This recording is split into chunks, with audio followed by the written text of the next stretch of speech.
Hello everyone, my name is Keone. Welcome to Expansion, where I help you awaken your mind so that you are able to take control and influence your life in unimaginable ways. Today, I have a notepad here about what I'm going to talk about. Today I wanted to talk about time, how time works, and how we might not understand it the way that it is actually run. And that by learning how time works and the perspectives of time, you will be able to take control of your life. Even more so, you will be able to stay in the moment. A lot of times you hear a lot of people say, just be in the moment. And you find that the happiest people are they don't think so much about the future and the past because they're in the moment.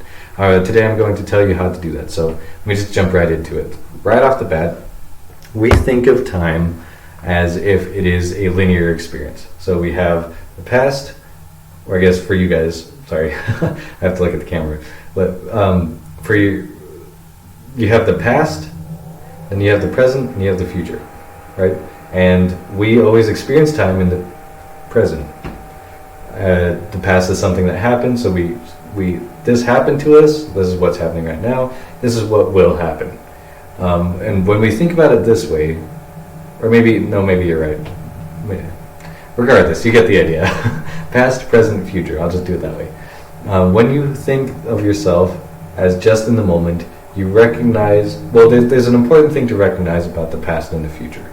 And the reason that this is important is because it will help you realize what you're in control of regarding it.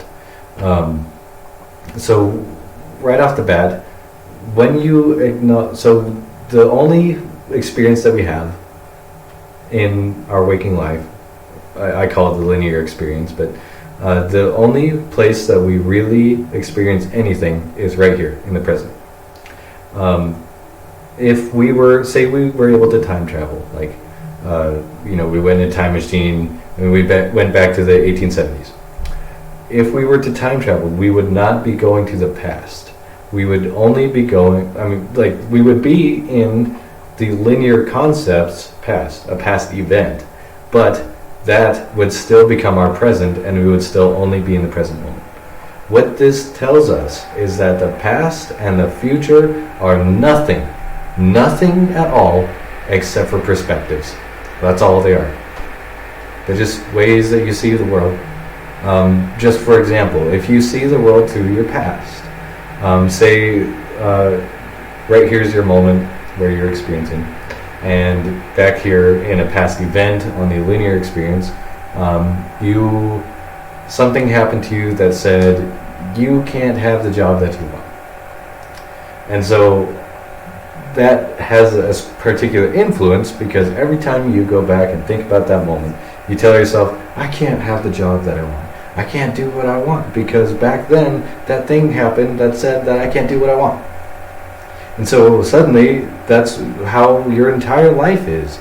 You're sitting there and you might even see opportunities where you could have the job you want. You could have the relationship you want. You could do whatever you want. But that moment right there told you that it could not be the case. In that same likeness, the future is things to be, right? So we have no way of knowing exactly how the future is going to be, exactly how things will end up, because we can influence it, but by the time we get to the future, that will still just be our present. Again, it's the same thing. They're just perspectives. They're ways of looking at the world in a way to help us learn. Time is a tool for us to learn. That's all it is. Or at least linear time, linear understanding of time, because we can look back at the past, say this happened, this is a lesson I want to learn, and you apply it right now, and so it influences your thoughts and your actions and how you do things. One important thing I find to mention about the past is that studies show that we only recognize accurately about 40% of our memories. So all the memories that you remember, all the ways that it happened, you only remember it accurately to about 40% because it's so heavily influenced by how you focus on it, what it means to you. your perspective about it. In that way, all the past is a retelling of a story of an event, and you can tell it any way. That's why you'll notice when you have like two kids arguing. One kid has their story like I'm right, and this kid is also saying I'm right. This happened to me. But their stories completely don't mix at all. Like you can see by then, once you see both perspectives, you can say, okay, this is what really happened. But to each person, they remember what happened in a specific way that is influenced by their focus, by the meaning that they give it, all sorts of things like that, which I can get into in another video. But right now, all I'm focusing on is time. So when I mention that it is not a linear experience and we just have the moment, right? There's just this. This is all that we experience in life, just here. What we find is that there are an infinite amount of possible linear timelines that we can experience. So say it's like a radio dial, or I'm trying to think one thing that would be relevant. Most cars still have radios. I mean, like most of us have Bluetooth and stuff, but like you know what I mean. There's a it's tuning into a frequency, I guess. Each of the imagine that you're the dial, and whichever channel you're on is the frequency that you're on. That frequency is the timeline that you're on, the experience that you're having. You can pick whichever you can tune into every one of these. Say this timeline has all this one right here has all the things that you want. You have tons of or you love your job. You have a relationship that you love. You have your companion, your soul companion. That's what I'll call it from now on. You have your family. All of these things that make you happy. That's this timeline here.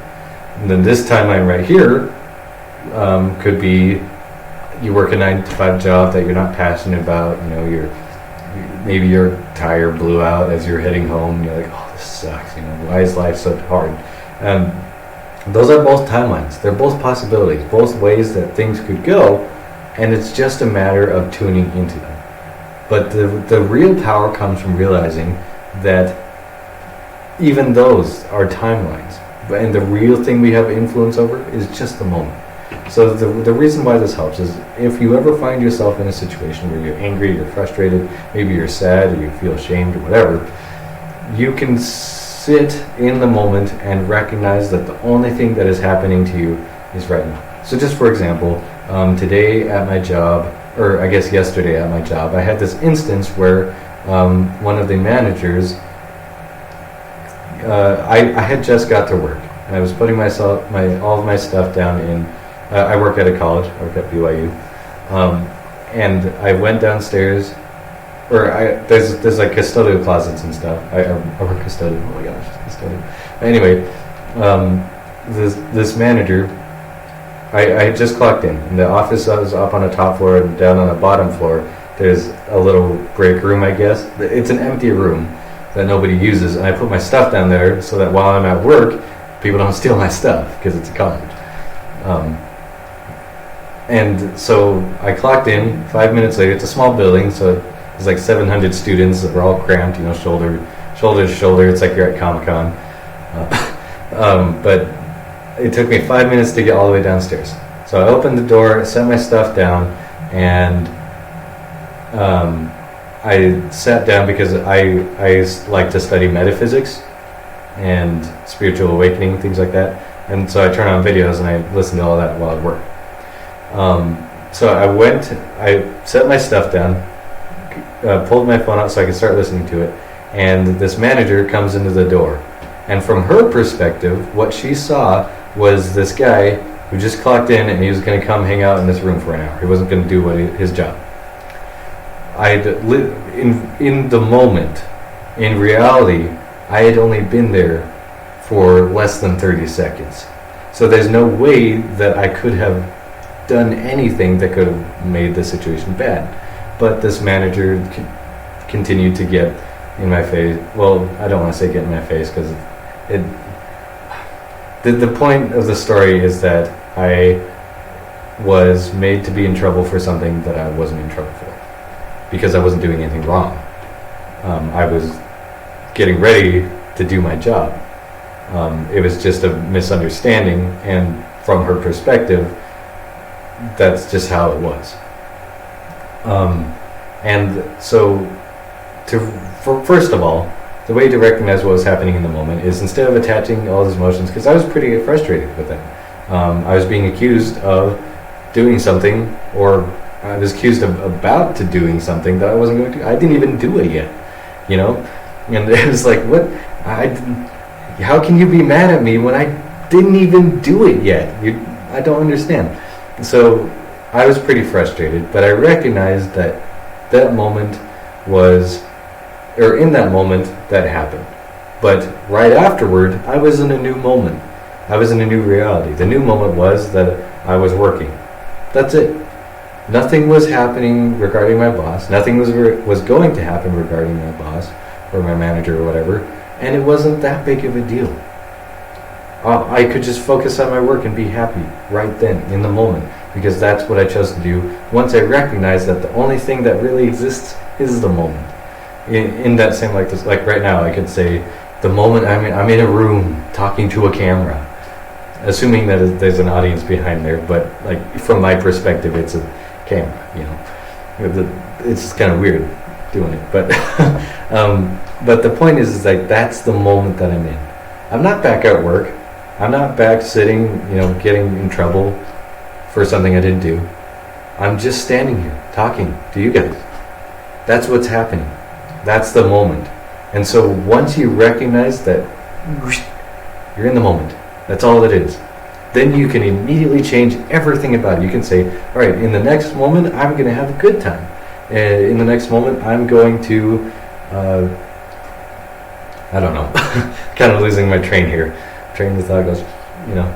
But that's my point, is that when we learn that the only thing that really exists is the moment, then we can really influence our lives by disregarding the past. The past doesn't affect us. We are not defined by our past. We are not defined by things that will be. I don't define myself as somebody who lazes around at work. I do my work. So I don't identify with the preconceived notion that I was going to do nothing at work. You know, that's just how it works. I was neither somebody who got in trouble or somebody who was wronged. I was just me in this moment. So basically, to recap, because I kind of just bounced around a lot of different places. Number one, time like linear time, we have to experience it because our minds are in our temporary bodies. We are incapable of. We have to see it linearly because we can't learn otherwise. That's all. Well, I guess a better way to recap is that time is just a tool for us to learn. Linear time is a tool for us to learn. In reality, we are in a moment that can tune into an infinite different level of timelines. And once you recognize that the moment is the only thing that you need to control, then suddenly all the stress goes away, all of the contention goes away, because the only thing that exists is the moment. With that, I hope that helps you try and understand that I hope that helps you take control of everything that you want to in your life and helps you awaken to new opportunities. I hope you have a good rest of your day, wherever that point may be, and I will see you next time. Bye.